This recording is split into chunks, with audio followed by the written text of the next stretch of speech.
মা শুধু একটা শব্দ না, মা শুধু একটা অনুভূতি। বিস্তারিত এই বোনটার মুখ থেকে শুনুন। সকালে ঘুম থেকে উঠে বেগ আসতে দ্রুত ওয়াশরুমে ছুটে গেলাম। আমি বিছানা ছেড়ে নামার সাথে সাথে আমার 3 বছরের মেয়ে পিউ উঠে কান্না জুড়ে দিল। রাতে খুব একটা ভালো ঘুম হয় না, বারবার পিউ উঠে পড়ে, তাই কয়েক দফায় ঘুম ভাঙে। সকাল থেকে শরীরটাও বেশ ঝিমঝিম করতে শুরু করেছে। কিছুক্ষণের মধ্যে মেয়ে আমাকে বিছানায় না পেয়ে বাথরুমে এসে দরজা বাড়ি দেওয়া শুরু করলো, সাথে বিকট শব্দে কান্না। এটা নতুন না, রোজ হয়। আগে খুব বেশি বিরক্ত লাগলেও এখন অসহায় লাগে। আবিরকে কয়েক দফা ডাক দিলাম, না সে শুনছে না, শুনলেও উত্তর দিচ্ছে না। উঠে দরজা খুলে মেয়েকে কোনো মতে ঢোকালাম। মেয়ের চোখে এখনো ঘুম, তাই সে কোলেই উঠবে, তুলে বসবে না। কিন্তু আমাকে তো নিত্য কাজ করতেই হবে, এটা কি আর সন্তান বোঝে? বাধ্য হয়ে মেয়েকে কোলে নিয়ে কোমরে বসে পড়লাম। এইটা নতুন না, তবে বছর 4 আগেও আমি এটা চিন্তাই করতে পারতাম না। অসম্ভব আর অকল্পনীয় একটা ব্যাপার ছিল। তবে আজকাল এসব নিয়ম হয়ে দাঁড়িয়েছে। মনে হয় আমার একার নয়, অনেকেরই।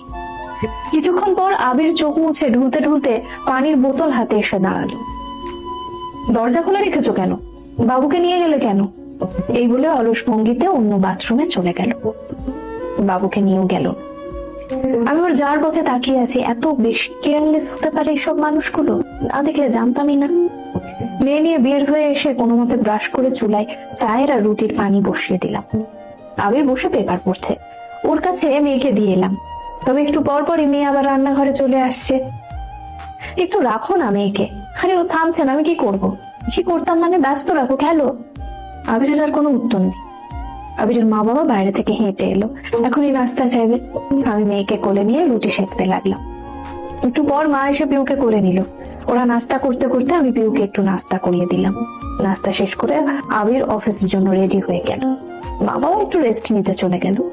আমি নাস্তা করব, কিন্তু কেউ পিউকে সামলাচ্ছে না। এটা নিত্যদিনের ব্যাপার। পিউকে টিভিতে কার্টুন ছেড়ে দিলাম।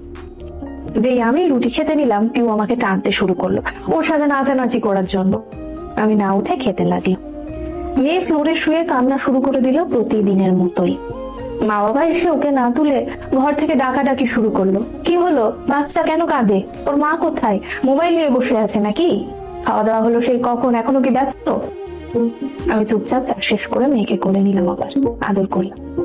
আমার আজকাল বড্ড বেশি একঘেয়ে লাগে সবকিছু। সব যেন নিত্যকার, নতুন কিছু নেই।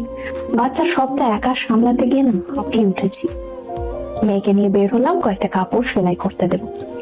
বাইরে বের হয়ে সবার টাইট ফিট ড্রেস, সুবাসিত পারফিউম দেখে নিজের দিকে তাকালাম। বড্ড এলোমেলো এখন ভাবি। ড্রেসের এক জায়গায় মেয়ের খেলনার রং লেগে আছে, যেন লুকোতে চেয়েও পারছি না সেটা। যখন আমি কাজ করি তখন মোটামুটি বাচ্চাকে সামলানো হলেও আমি খেতে গেলে, ওয়াশরুমে যাওয়ার হলে কিংবা একটু রেস্ট নিতে গেলে তখন কেউ রাখে না, যেন এটা আমারই নিয়ম। যদি বলি একটু সময়ের জন্য রাখতে পারেন না, তখন বলবে আহা বাচ্চা তো মাকে চাইবেই। আমি সত্য খুঁজে পাই না। এটা বড্ড রকম সত্য আজকাল। আমরা যতই আজকাল গল্পের গুরু আকাশে তুলে দিই না কেন, মানে গল্পের স্বামীদের বড্ড বেশি বুঝদার বানিয়ে ফেলি না কেন, আমাদের দেশের 90% স্বামী প্রজাতিগুলো নিয়ে এমনই। শুধু স্বামী নয়, পরিবারের অন্য মানুষগুলো আমরা যতই তাদের বোঝাই না কেন, যতই আধুনিকের দোহাই দেই না কেন, এরা আরামদায়ক পুরোনো নিয়মে বেশ কমফোর্টেবল। মেয়েকে বসে রান্না করছিলাম, যে যার মতো টিভি দেখছে। এর মধ্যে সে লাফালাফি করতে গিয়ে পড়ে গিয়ে ব্যথা পেলো, জোরে চিৎকার করলো। আমি এসে দেখি মেয়ে পায়ে খুব ব্যথা পেয়েছে। সবাই তখন টিভি দেখছে। টিভি ফেলে এসে বাচ্চা কোলে নিয়ে বলতে শুরু করলো, কিভাবে পড়লো? কোথায় থাকো তুমি? কি এমন কাজ ঘরে যে একটা বাচ্চা সামনে রাখতে পারো না? যত সব। অনেকবার বলতে বলতে আর বলা হয় না। তো আপনারা কোথায় ছিলেন? টিভি তো দেখছিলেন। না, বলি না, জানি এর উত্তর কি বলবে। এইসব মায়েরই দায়িত্ব, বাচ্চাকে চোখে চোখে রাখতে হয়। মেয়ে বেশি ব্যথা পেয়েছে, অনেকক্ষণ ধরেই কান্না করছে। মেয়েকে নিয়ে বের হয়ে গেলাম ডাক্তারের কাছে যাব বলে। আবিরকে ফোন দিয়ে যাচ্ছি, ধরছে না। অনেকক্ষণ পর ধরতেই চারিদিক থেকে উচ্চ স্বরে হাসির শব্দ আসতে থাকে, যে হাসির শব্দে আমার কথাগুলো শুনতেই পাচ্ছিল না। তাও সে নিজেই নিজেরটা বলে যাচ্ছে, আমি ব্যস্ত আছি, বাসায় এসে কথা বলছি। আমি কি বললাম সে শুনবো না। আমি মেসেজ করে দিলাম। মেয়েকে সামনে বড় রাস্তার পাশে হাসপাতালে নিয়ে গেলাম ডাক্তার দেখাতে। মেয়ের পায়ে সামান্য মোচকে গিয়েছে, বিশেষ করে বুড়ো আঙুলে ব্যথা পেয়েছে, তাই ওখানে ছোট একটা ব্যান্ডেজ লাগিয়ে বাসায় ফিরলাম। তখন আমার ফেলে যাওয়া রান্না চুলায় রয়ে গেল। মাকে বললাম রান্নাটা তো করে ফেলতে পারতেন। উনি বড্ড অবাক হয়ে উত্তর দিলে, রান্না এখনো শেষ হয়নি? আমি তো ভেবেছিলাম শেষ। এতক্ষণে রান্না বসালে? আমি তো জানতামই না, রান্নাঘরে যাইনি। আচ্ছা, করছি এখন। আহারে, আমার নাদিটা ব্যথা পেয়েছে। মা পচাতো, আমার লক্ষ্মীটাকে একটু দেখলো না। আহারে। এই বলে পিউকে কোলে নিয়ে আমি দীর্ঘশ্বাস ফেলে বাইরে কাপড় ছেড়ে আবার রান্নাঘরে ঢুকে রান্না শেষ করলাম। এর মধ্যে আবির বড় ক্লান্ত এসে ফিরলো ঘরে। এসেই চিৎকার চেঁচামেচি, কি করো বাসায়? দুটো মানুষের কাজ কিছু কি করতে হয়? শুধু দুটো রান্না করে দিনের পর দিন করো, তাও যদি বাচ্চাটা না দেখতে রাখতে পারো। শুধু দুটো রান্না করেই আমি বসে থাকি, ওটাও খুব সহজে হয়ে যায়, কি বলো? তা হয় না? আবির উত্তর না দিয়ে ওয়াশরুমে চলে যায়, অনেকক্ষণ পর বের হয়। রান্না শেষ করে যখন আমি একটু বিছানায় শুয়ে রেস্ট নিচ্ছি, তখনই মেয়েকে আবার আমার কাছে আনা বড্ড সাধারণ নিয়ম। মেয়ে এসে কান্না জুড়ে দেওয়ার আবার উঠে বসলাম, কোলে নিয়ে হাঁটছি, খাওয়ানোর চেষ্টা করছি না, সে কিছুতেই খাবে না।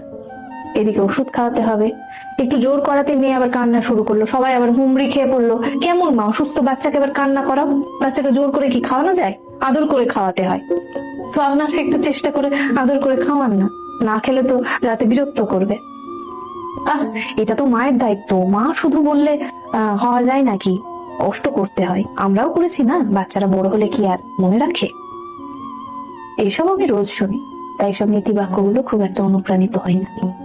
কারণ যারা সাহায্য না করে কথা শোনাতে পটু, তাদের মূল হাতিয়ার এইসব নীতি বাক্য। মা হলে মাটা আর মানুষ থাকে না, যেন সব কাজে সামলানো তাদের পারদর্শী হতে হয়। রান্না বান্নায় মাফ নেই, তবে বাচ্চার খেয়াল রাখা আবশ্যক।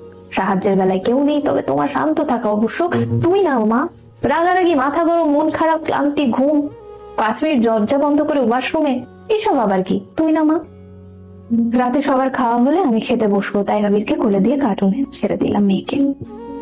আবির অবশ্যই এখন খবর দেখতে হবে, তাই মেয়ে কাঁদতে কাঁদতে আবার আমার কোলে উঠে আসলো। খেতে খেতে আবিরকে বললাম, তোমাকে ফোন দিলাম, ধরলে না কেন? কার সাথে আড্ডা দিচ্ছিলে? মেয়ের পায়ে ব্যথা পেয়েছে, তার চেয়ে আড্ডাটাই বেশি হলো। আমি মেসেজ পেয়েছি ঘরে এসে, আর অফিসের সবাই মিলে খেতে গেল, তাই জোর করেই নিয়ে গেল আমাকে। আর তুমি তো করেই এনেছো, আমার আর কি দরকার? আমি আজকাল এইসব বাহানার উত্তর দিতে পারি না। এমন না যে আমি সব চুপচাপ শুয়ে যাই, একদম না। আমি বলেছি, রাগারাগি করেছি, বাপের বাড়ি গিয়েছি, তখন পরিবর্তনটা দিন দুয়েকেরই হয়। আবার যখন চলতে শুরু করে গাড়ি, তখন সেই ধাঁচেই হেঁটে বসে যায় ওরা। আমার চোখে দেখা প্রায় সব পরিবারের চিত্র এরকম, ব্যতিক্রম অবশ্যই আছে। রাতে ওয়াশরুমে যাওয়া যেন আরেক যুদ্ধ। রাতে বিছানায় যেতে যেতে ভীষণ ক্লান্ত আমি, মেয়ের ঘুম নেই। আবিরকে বলি, একটু হাঁটো না মেয়েকে নিয়ে। সে 5 মিনিটে ক্লান্ত হয়ে শুয়ে পড়লো। ভালো বাবার মতো বলতে ভুললো না, ওর পায়ে যেন কিছু না পড়ে খেয়াল রেখো। আমি কি সারা রাত বসে থাকতাম? তা কোথায় বললাম, ধুর বাবা, যা ইচ্ছে করো, আমি ঘুমোলাম।